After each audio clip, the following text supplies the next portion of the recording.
جب خدا نے تورات کو اتارا تو اللہ نے موسیٰ علیہ السلام سے کہا کہ اے موسیٰ طور پہاڑ پر جاؤ، وہاں تمہیں کتاب ملے گی۔ تو موسیٰ تورات لینے کے لیے طور پر گئے، اور زبور کا وقت آیا تو داؤد علیہ السلام کو کسی خاص جگہ کی جانب اشارہ کر کے کہا کہ اس عبادت خانے میں بیٹھ جاؤ، یہاں آپ کو زبور ملے گی۔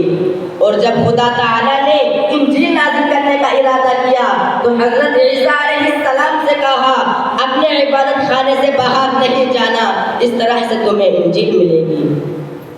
حاضرین مجلس، تورات اتری تو حضرت موسیٰ علیہ السلام کو لینے جانا پڑا، انجیل اتری تو حضرت عیسیٰ علیہ السلام کو لینے جانا پڑا، زبور اتری تو داؤد علیہ السلام لینے گئے۔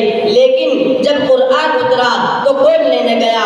کوئی نہیں۔ قرآن کو لینے کے لیے آپ کو کہیں نہیں جانا پڑا، بلکہ آپ علیہ السلام جہاں کہیں پر بھی رہے، خدا نے قرآن کہیں بھیجا۔ نبی مدینے میں تھے، قرآن مدینے میں بھیج دیا۔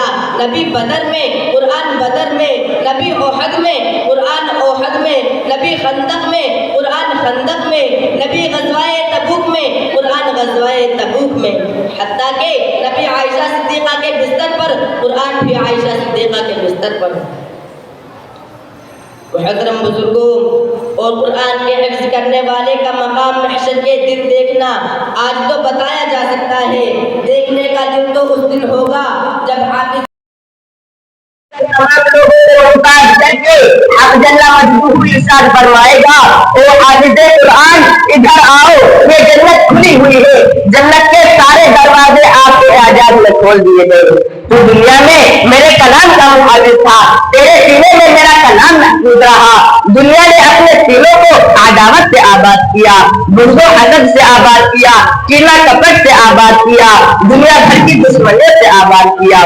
ارے قربان جائیے اس بندے کے اوپر جس نے اپنے سینے کو رب کے کلام سے آباد کیا۔ اس سینے کے کیا کہنے ہیں؟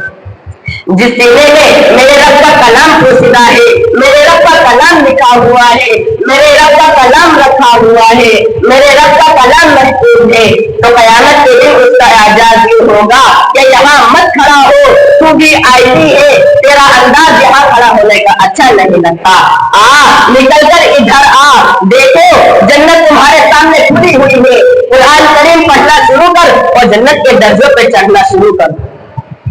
قرآن کریم کہاں سے سیکھا؟ مدرسے میں۔ قرآن کس سے سیکھا تھا؟ استاد سے۔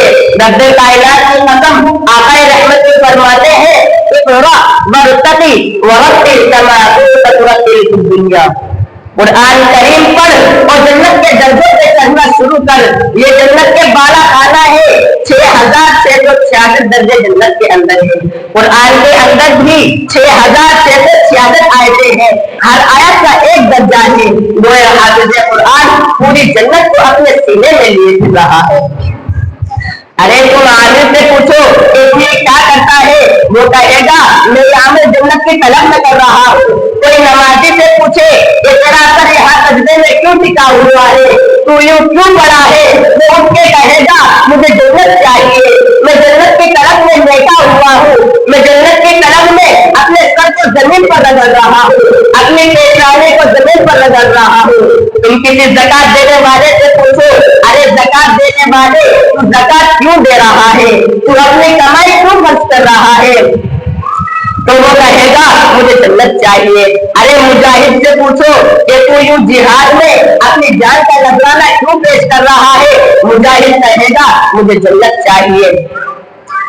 اللہ کے گھر کا طواف کرنے والا اپنے کپڑے اتار کر، اپنی پوشاک اتار کر اللہ کے گھر کا چکر لگا رہا ہے، تو اپنے گھر کا چکر کیوں لگا رہا ہے، تو اس انداز میں طواف کیوں کر رہا ہے، تو اپنے گھر کے اندر بڑی اچھی پوشاک پہننے والا تھا، تیرے بدن کے اوپر 10,000 کا لباس تھا، میں یہ کہوں گا کہ قسمتوں کی کوئی انتہا نہیں ہوا کرتی ہے۔ تو اپنے گھر کے اندر شہزادہ تھا، انگلیوں کے اشاروں سے سلطنتیں چلایا کرتا تھا، لیکن آج تو بغیر سلے کپڑے میں ننگے پیر، ننگے سر، ننگے بدن اور